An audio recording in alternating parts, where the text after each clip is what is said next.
My name is Katie, and I want to tell you about something that happened to me. They didn't just cut me out of the will, they cut me out of the family, and I stayed silent for years. I rebuilt my life alone, quietly, and in the end, I reclaimed the legacy they tried to bury.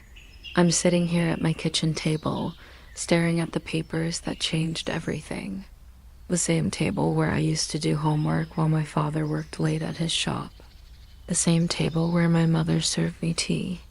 The day she erased me from our family's future. Funny how life comes full circle, isn't it? Let me take you back to where it all began. 15 years ago, I was 28, unmarried, and according to my family, a disappointment wrapped in good intentions. While my two brothers were off building their own lives, Mark with his construction company that barely broke even, and David with his series of failed startups, I was the one who stayed. I was the one who drove Dad to his chemo appointments. When the cancer came calling, I was the one who held his hand in those sterile hospital rooms that smelled like disinfectant and broken dreams. I was the one who helped him shower when his pride was too wounded to ask anyone else. Katie, he'd whisper to me during those long nights when the pain kept him awake, "You're the strongest one. You always were." I thought that meant something. I thought love was currency in our family. I was wrong. The funeral was a blur of black. Clothes and casseroles. Everyone kept telling me how sorry they were, how Dad was in a better place now, how I was such a good daughter for staying by his side. But when the last guest left and the flowers started wilting, that's when my mother showed her true face. She sat me down at this very table, her eyes dry as autumn leaves, and slid a manila folder across the wood. "Just sign these, honey," she said, her voice as sweet as poisoned honey. "Legal paperwork. You know how complicated these things get." I should have read every word. I should have questioned why she was in such a hurry. But I was grieving, exhausted, and I trusted the woman who gave me life.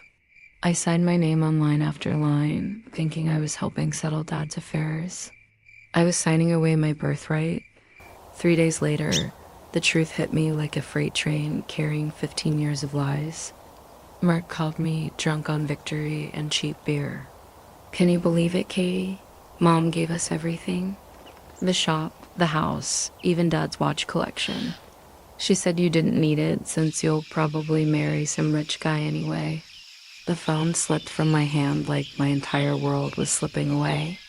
I drove to my mother's house, correction, my brother's house now, and found her in Dad's office, boxing up his things with the efficiency of someone erasing evidence. "You tricked me," I said, my voice barely above a whisper. She didn't even look up.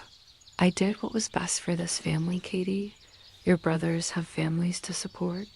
You're young, educated, pretty enough. You'll find someone to take care of you." What about what Dad wanted? Now she looked at me, and I saw something in her eyes I'd never seen before. Cold calculation. Your father was dying and sentimental. I'm the one who has to live with the practical decisions. I stood there for what felt like hours, but was probably only minutes, watching her fold away pieces of the man who raised me to believe in fairness and love. In that moment, I had a choice. I could scream, fight, drag this through the courts for years. I could tear our family apart in public and make everyone pick sides. Or I could walk away with whatever dignity I had left. I chose dignity. "You'll regret this," I said quietly. She laughed. Actually laughed. "I doubt that, sweetheart." I walked out of that house and never looked back. Not for 15 long years. The next few months were the hardest of my life. I moved into a studio apartment that was smaller than my childhood bedroom. The walls were thin, the neighbors were loud, and the radiator sounded like it was dying every night. But it was mine. Nobody could take it away from me. I got a job as a receptionist at a law firm, $9 an hour to answer phones and file papers for lawyers who made in a day what I made in a month. But I listened. God, did I listen? I absorbed every conversation about estate law, family trusts, and inheritance disputes like I was studying for the most important test of my life. Because I was taught by night, I took community college courses and legal studies. By weekend, I volunteered at legal aid clinics, helping other women who'd been betrayed by the people who were supposed to protect them. I saw my story reflected in a dozen different faces: mothers cut out by vindictive ex-husbands, daughters erased by sons who believed they deserved more. I wasn't building a career, I tell people now. I was building a life they couldn't take away. Year by year, class by class, client by client, I built something beautiful out of the ashes of my family's betrayal. I opened my own consultancy, Katie Foster Legal Services, specializing in family, inheritance disputes, and women's rights and estate planning. The universe has a sense of irony, doesn't it? The daughter they thought would amount to nothing became the person other families called when everything fell apart. I helped Sarah, whose stepchildren tried to steal her house after her husband died. I helped Maria, whose brothers convinced their elderly father to sign over his restaurant while he was on pain medication. I helped dozens of women find their voices in courtrooms where their families expected them to stay silent. Each victory felt like justice, not just for them, but for the 28-year-old girl who'd signed away her future at this kitchen table. 15 years passed. I stopped counting birthdays and started counting lives I'd helped save. I had a career, a beautiful apartment overlooking the river, and a reputation that made powerful men nervous when I walked into their offices. I thought I was done with my old life. I thought I'd moved on completely. Then my phone rang on a Tuesday morning last spring. Katie, it's your mother.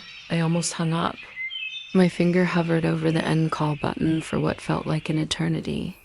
But something in her voice, something broken and desperate, made me stay on the line.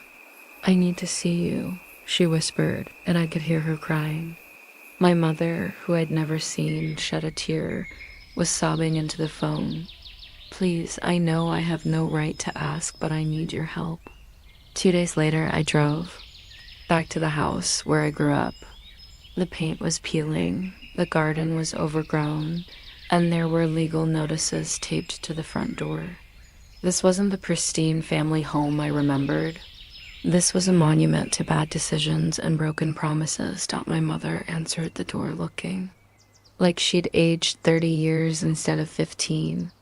She was thin, frail, and her hands shook when she reached out to touch my face. You look beautiful, she said, her voice cracking. Successful, strong. What do you want, Mom? She invited me in for tea, the same ritual we'd shared thousands of times before everything went wrong.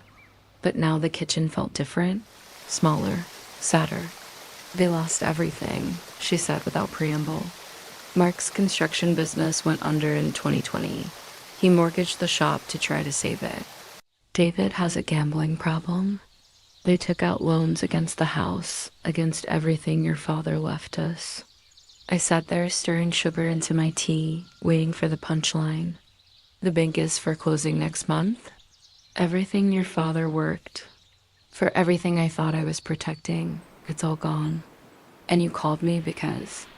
She reached across the table and grabbed my hands. Her skin felt like paper, fragile and ready to tear, because I was wrong. God help me, I was so wrong. About everything. Your brothers, they were never strong enough to carry this family's legacy. You always were. And I was too proud and too stupid to see it. The words I'd waited 15 years to hear hung in the air between us like smoke from a dying fire. I can't fix this, Mom. Even if I wanted to, it's too late. No, she said, her grip tightening. No, it's not. I've been talking to lawyers, to financial advisors. There's still time to save some of it. The shop isn't gone yet. The house could be restructured. But I need someone who understands this legal maze. someone who knows how to fight these battles. She took a shaky breath. I need you, Katie. I should have trusted you 15 years ago. And I need to trust you now. Please help me fix what I broke. I could have said no. I could have reminded her of every cruel word, every dismissive gesture, every night I cried myself to sleep in that tiny apartment. I could have walked away and let karma finish what it started. But looking at her across that table, I didn't see the woman who betrayed me. I saw the woman who raised me, who taught me to read, who bandaged my scraped knees and celebrated my achievements before she forgot how to love without conditions. I saw my mother broken and asking for forgiveness. Okay, I said. But we do. This my way. No more secrets, no more lies, no more treating me like I'm too naive to handle the truth. She nodded so hard I thought her neck might snap. Anything. Yes, anything. The next 3 months were intensive. I restructured their debts, negotiated with creditors, and found legal loopholes that saved more than anyone thought possible. But more importantly, I spent time with my mother, real time. We talked about Dad, about her fears, about the attitudes that made her believe sons were more valuable than daughters. I grew up in a different time, she said one evening as we went. Through old photo albums, I thought I was protecting you by pushing you toward marriage instead of business. I thought the world would be kinder to you that way. The world wasn't kind to me either way, I replied, but I got stronger. She smiled through her tears. Yes, you did. You got stronger than all of us. During those months, she rewrote her. Well, properly this time, with lawyers and witnesses and ironclad language that couldn't be misinterpreted or manipulated. She left token amounts to my brothers, enough to show love, not enough to waste. And everything else came to me. This is your father's legacy, she said as we signed the papers, and it should have been yours from the beginning. 3 weeks later, she died peacefully in her sleep. The doctor said it was her heart, that she'd been living on borrowed time. For months. But I think she held on just long enough to make things right on my brothers, who hadn't spoken to me since the funeral 15 years ago, suddenly wanted to play the grieving family card. We should all be there for the will reading, Mark said when he called. Mom would have wanted us together. I agreed to meet at the lawyer's office, not because I needed their permission, but because some stories deserve an audience for their ending. They walked in like conquering heroes, talking loudly about dividing assets and splitting proceeds. David had even brought a calculator. They barely acknowledged me sitting in the corner with my own legal folder. Sorry you had to come all this way, Katie, Mark said with fake sympathy, but you know how these things work. Legal stuff is complicated. The lawyer, my lawyer, though they didn't know it yet, cleared his throat and asked everyone to take a seat. Before we begin, he said, I should mention that Mrs. Foster left specific instructions about how this will should be read. She wanted her daughter Katie to handle the proceedings. The confusion on my brothers' faces was almost comical. They looked at each other, then at me, then back at the lawyer like he'd started speaking in tongues. I think there's been a mistake, David said. Katie doesn't handle legal stuff. She's just ... She's not really involved in family business. I stood up slowly, savoring every second of their growing bewilderment. Actually, I said, opening my folder, I handle quite a lot of legal stuff these days. I run my own firm, estate planning, inheritance disputes, family law. I've been doing this for over a decade. I pulled out the will and began to read. To my sons, Mark and David, I leave my love and my hopes that you'll learn to build your lives on something more solid than entitlement. I leave each of you $50,000, enough to start over, not enough to waste. Their faces went from confusion to shock to something approaching panic. To my daughter Katie, I continued, my voice steady as a judge pronouncing sentence, I leave everything else. The house, the shop, all financial assets, and all personal property. But more than that, I leave you the apology I should have given 15 years ago and the recognition that you were always the strongest one among us. The silence in that room was deafening. Mark's calculator slipped from his hands and clattered to the floor. "This can't be legal," David finally sputtered. She was sick. She wasn't thinking clearly. "We can contest this." I smiled, not with cruelty, but with the quiet confidence of someone who'd spent 15 years preparing for this exact moment.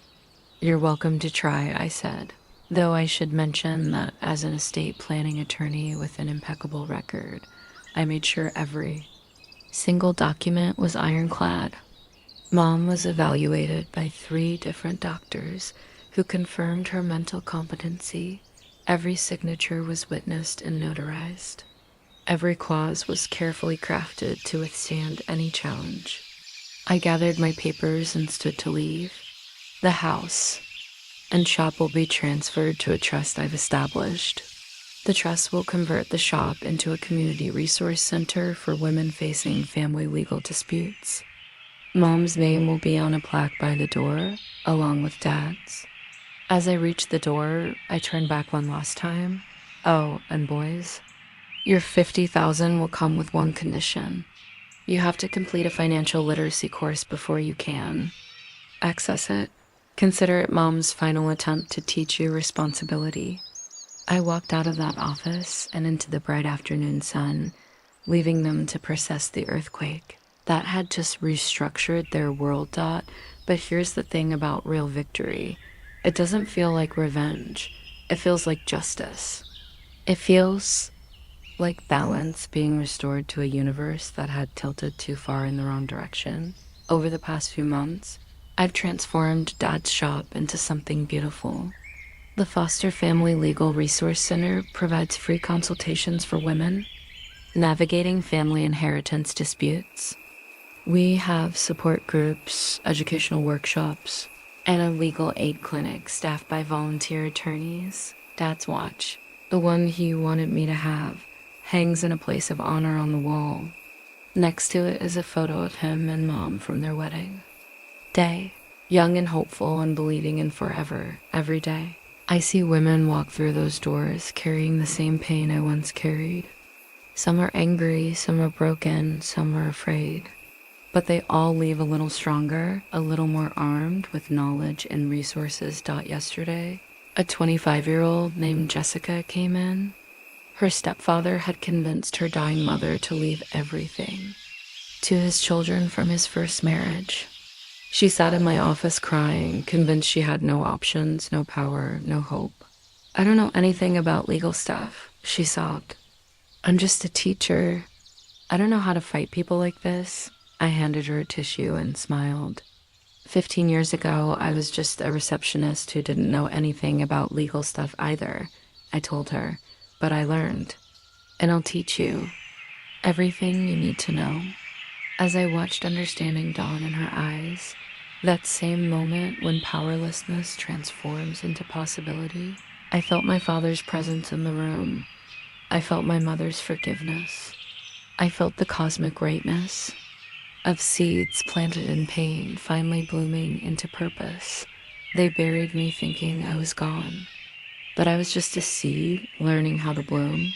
If you've ever been underestimated by the people who were supposed to love you most, if you've ever been told you weren't strong enough, smart enough, or important enough to carry your family's legacy, if you've ever had to choose between bitterness and growth, between revenge and justice, between staying buried and learning to bloom, know this: your story isn't over. It's just waiting for you to write the ending you deserve.